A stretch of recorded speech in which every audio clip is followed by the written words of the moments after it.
전능하신 아버지 하나님, 오늘도 이 자리로 부르시고 또한 인도하여 주심에 감사합니다. 말씀을 듣기 위해 나아갑니다. 우리의 간절한 기대와 간구로 주님께 더 가까이 나아가기 원합니다. 이 시간 우리 한 명 한 명의 심령 가운데 거하시며 우리의 예배를 기쁘게 받아주시옵소서. 예수님 이름으로 기도합니다. 아멘. 찬송가 539장 찬양하겠습니다.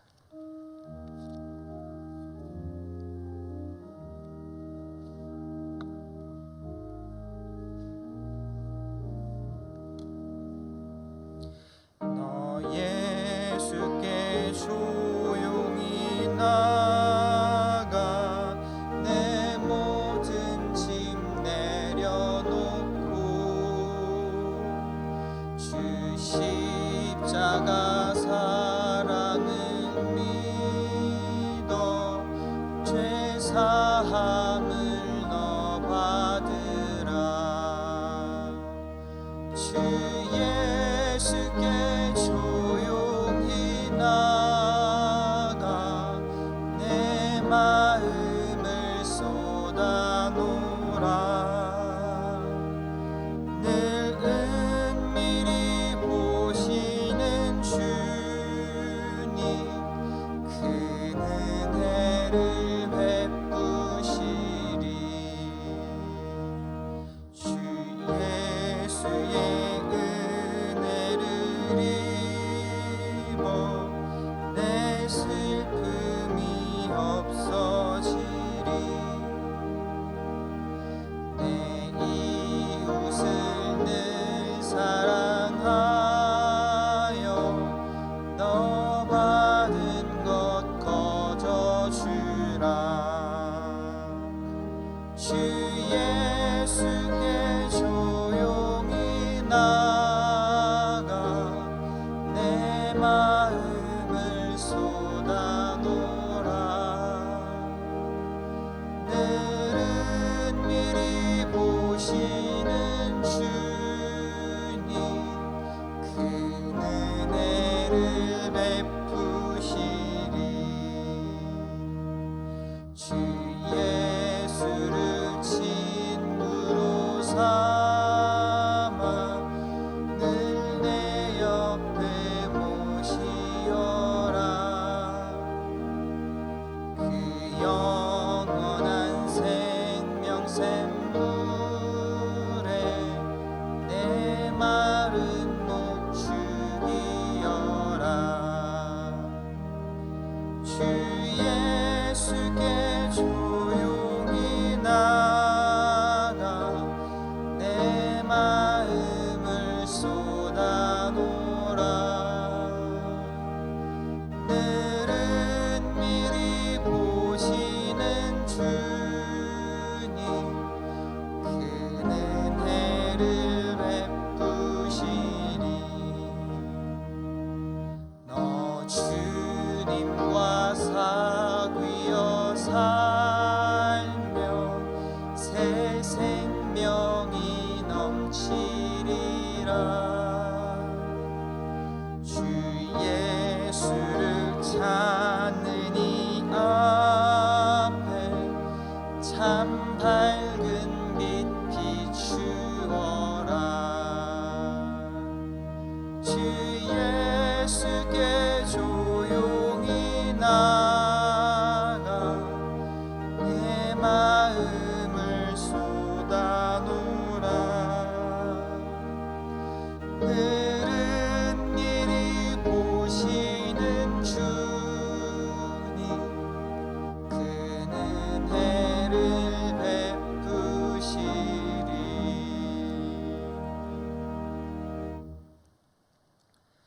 오늘 우리에게 주신 말씀은 히브리서 11장 24절에서 26절까지 말씀입니다.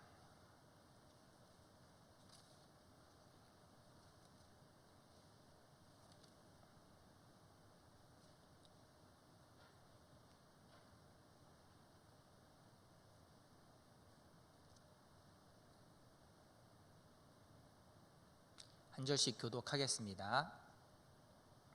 믿음으로 모세는 장성하여 바로의 공주의 아들이라 칭함받기를 거절하고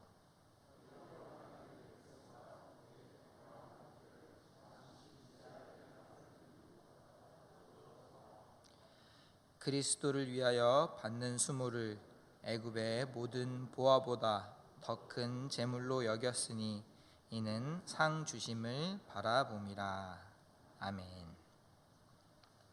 오늘 말씀은 모세의 믿음에 대한 말씀입니다. 모세는 믿음으로 애굽의 보화보다 예수님을 위해서 받는 수치와 모욕을 더 큰 재물로 여김으로 하나님을 기쁘시게 하는 삶을 살았습니다. 예수님을 위해서 고난을 받는 것이 쉽지 않은 그런 고통스러운 길이지만 그래도 하나님께서 상 주시는 이심을 바라보면서 그 길을 택한 것입니다. 본문 말씀을 묵상하고 준비하면서 조금 염려와 걱정이 앞섰습니다. 애굽의 모든 보화를 누리는 것이 그것을 악하게만 볼 수 있는 것인가 라는 의문, 의구심 때문이었습니다. 오늘 본문 말씀을 보면 모세가 애굽에서 바로 왕의 공주의 아들로 누리는 그러한 모든 것들이 죄악의 낙으로 이렇게 표현되어 있습니다. 애굽에서 모세가 왕자로서 누릴 수 있는 모든 것들, 애굽의 뛰어난 학문과 지식, 또 애굽의 수준 높은 문명, 선진 도시의 편리함과 무엇보다 치안, 보안, 안전함 같은 이러한 모든 이로움과 혜택까지도 오늘 말씀의 표현에 따르면 죄악의 낙이 되는 것입니다. 본문 25절에 죄악의 낙이라는 말은 세번역 성경에서는 죄의 향락이라고 기록하고 있습니다. 모세의 애굽에서의 삶 전체가 애굽에서의 삶이 죄로 얼룩지게 될 수 있는 그러한 말씀인 것입니다. 애굽이라는 제국의 모든 것을 부정하기는 어렵습니다. 분명 애굽은 앞선 문명과 높은 학문과 지식 등 이로움과 혜택이 많이 있었습니다. 단지 이러한 모든 것들이 세상의 것이라고 속된 것이라고 여겨서 악하고 부정한 것으로 바라본다면 그것은 성도로서 어쩌면 바르고 건강한 시선은 아닙니다. 우리가 도시의 화려하고 세련된 것들, 편리하고 발전된 것들을 모조리 세상의 것이라고 속되고 악하다고 하는 것은 아닙니다. 일반 사람들이야, 세상에 속한 사람들이야 이러한 세상의 모든 발전과 혜택, 편리함을 별다른 의구심 없이 충분히 누리면 될 것입니다. 엘리베이터가 있는데 굳이 높은 계단, 13층 이런 높은 곳을 계단을 걸어 올라갈 필요는 없습니다. 식기세척기를 사용하면서 물이 너무 낭비되고 있다고, 전기를 사용하는 것이라서 환경을 훼손할 수 있다고 그런 것들에 대해서 염려하지는 않습니다. 굳이 그럴 필요는 없습니다. 더욱이 믿지 않는 사람들에게 그러한 것들은 별 상관이 없을 것입니다. 하지만 성도라면 한 번쯤 고민하게 됩니다. 귀한 손님을 맞이하기 위해 음식을 보기 좋게 대접을 하면서 혹시나 너무 많이 준비해서 낭비하여 버리게 되는 것은 아닌지 오지에서 굶고 있는 그런 영혼들을 떠올리게 될 때가 있습니다. 어쩌다 좋은 곳을 여행하고 모처럼 귀한 음식들 맛보게 되면 혹시나 너무 사치하고 있는 것은 아닌가 스스로 되묻게 되는 것입니다. 성도이기에 하나님 앞에서 구별된 거룩한 자녀로서 살아가기 위해서 언제나 스스로를 그렇게 돌아보게 됩니다. 우리가 누리는 모든 것들, 편리함, 이로움, 혜택들을 어디까지 즐거움으로 받아들이고 또한 어디서부터 조심스럽게 삼가야 하는지 스스로 되물으며 고민하게 됩니다. 이 세상을 살아가면서 우리가 이 땅을 밟고 그렇게 이 땅 위에 살아가는 동안 우리는 이 세상에 속한 것들을 단순히 제약된 것으로 보는 것도 아니고, 그렇다고 일반 사람들처럼 당연하게 그 모든 것들을 누리는 것도 아니며, 우리는 어느 적정한 선이 항상 필요하고 그것을 고민하며 살아가게 됩니다. 신앙생활을 하면서 예수님 믿는 것도 적당히 해야 한다라는 말씀을 들어보신 성도분들이 많이 계실 겁니다. 하나님을 인격적으로 만나고 나의 죄를 용서하신 그런 놀라운 은혜에 감사해서 나를 사랑하신다는 그 말씀이 진실로 내 안에 그렇게 이루어지는 것이 너무나도 놀랍고 벅찬 경험이 되어서, 체험이 되어서, 그래서 다른 사람이 어떻게 보고 말하든 정말 예배에 집중하고 섬기는 일에 앞장서게 되고 또 전하는 일에 힘쓰면서 그것이 힘들거나 지치는 줄 모르는 것입니다. 너무 그렇게 나서지 않아도 된다, 유별나게 신앙생활 할 필요 없다, 나도 경험해봤다, 주변으로부터 그런 말씀을 들으면서 신앙생활도 적당히 해야 한다라는 이야기를 들어보셨을 겁니다. 적당한이라는 단어를 국어사전 뜻으로 보면 정도에 알맞다, 엇비슷하게 요령이 있다로 풀이합니다. 적당히 신앙생활을 하라는 말은 엇비슷하게 요령이 있게 신앙생활을 하라, 정도에 알맞게 신앙생활을 하라는 그러한 말입니다. 우리가 하나님을 예배하면서, 우리가 하나님을 섬기면서 정도에 알맞게 할 수는 없습니다. 전능하신 하나님, 온 우주에 충만하신 하나님, 만물을 다스리시며 충만케 하시는 하나님을 예배하면서 우리가 어떻게 하더라도 정도에 알맞게 하나님을 예배할 수는 없습니다. 우리가 하나님을 섬기면서 전능하신 하나님께 합당한, 하나님께서 받으실 만한 그런 예배를 드릴 수는 없습니다. 신앙생활은 적당히 할 수가 없습니다. 아무리 엇비슷하게 요령 있게 한다고 해서, 정도에 알맞게 한다고 해서 하나님께서 받으실 만한 예배를 드릴 수도, 하나님을 합당하게 섬길 수도 없는 것입니다. 그러나 우리가 이 세상을 살아가면서, 이 땅을 밟고 살아가면서 적당히 해야 할 것들이 많이 있습니다. 일반 사람들이야, 믿지 않는 사람들이야 신경 쓰지 않아도 상관없지만 하나님의 자녀로서, 성도로서 살아가면서 삼가야 할 것들이 많이 있는 것입니다. 세상 가운데 살아가면서 단순히 이 땅에 속한 것들을 배척하고 손가락질하는 것이 아닌, 또한 너무 세상의 일시적인 그런 즐거움에 깊이 빠지지도 않는 적당한 중심을 잘 지켜야 하는 것입니다. 그리고 그렇게 적당한 중심을 지키는 것이 우리의 신앙의 여정에서 쉽지 않습니다. 오늘 말씀에서 모세와 같이 그리스도를 위해 모욕을 받느냐, 아니면 애굽의 보화를 누리거나, 이렇게 두 가지로 단순하게 구별할 수 있다면, 이렇게 구별이 된다면 오히려 선택하기 쉽고 바른 신앙의 길을 갈 수 있을지도 모릅니다.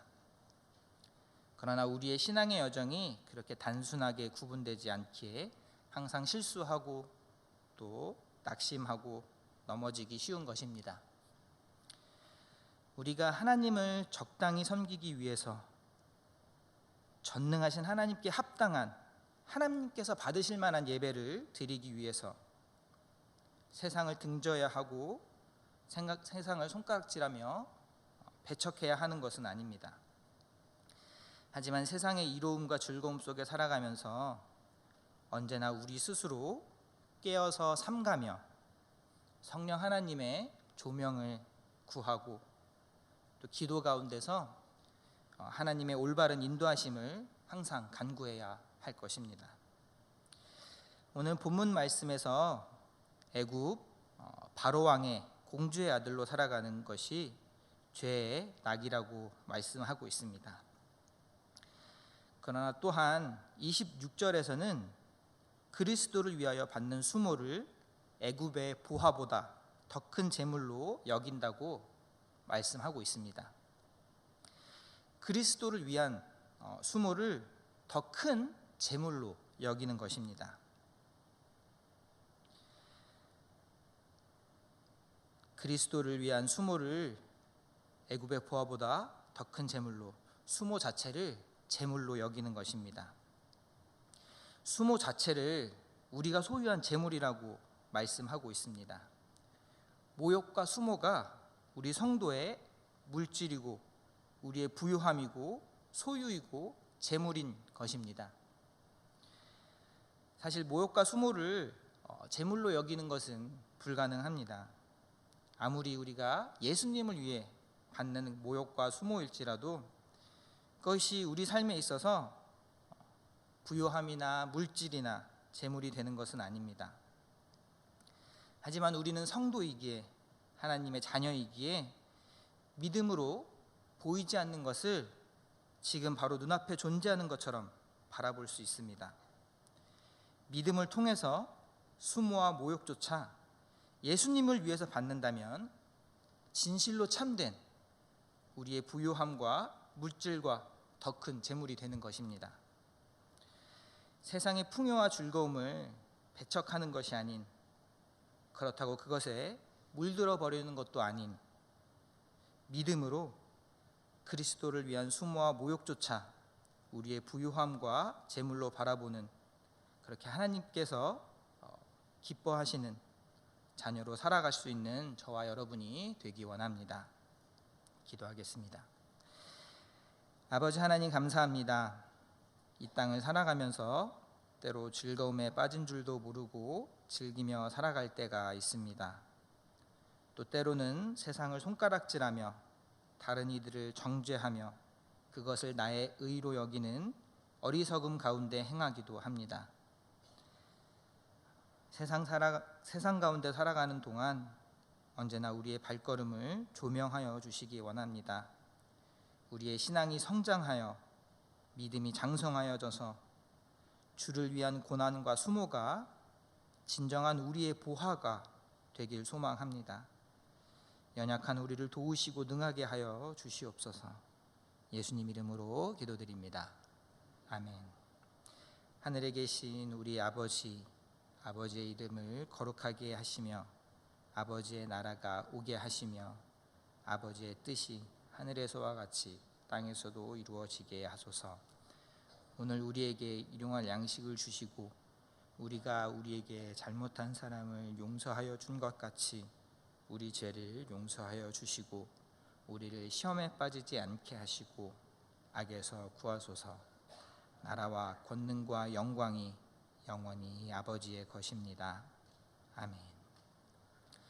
이 시간 우리가 함께 기도할 때는 공동 기도 제목으로 교회를 위해서, 우리 교회가 정말 하나님 기쁘시게 하는 교회가 될 수 있도록, 또한 이 나라를 위해서, 또 세계 열방을 위해서, 세계 평화를 위해서, 평안을 위해서, 또한 이 예천 지역을 위해서, 이웃을 위해서 함께 한 마음으로 기도하고, 또 우리 각자의 개인 기도 제목으로 우리가 주여 한번 부르짖고 함께 기도하겠습니다. 주여, 하나님 감사합니다. 오늘도 이렇게 주님 앞에 아침에 모여서 찬양하고 기도하고 말씀 가운데 주님께로 더 가까이 나아갑니다.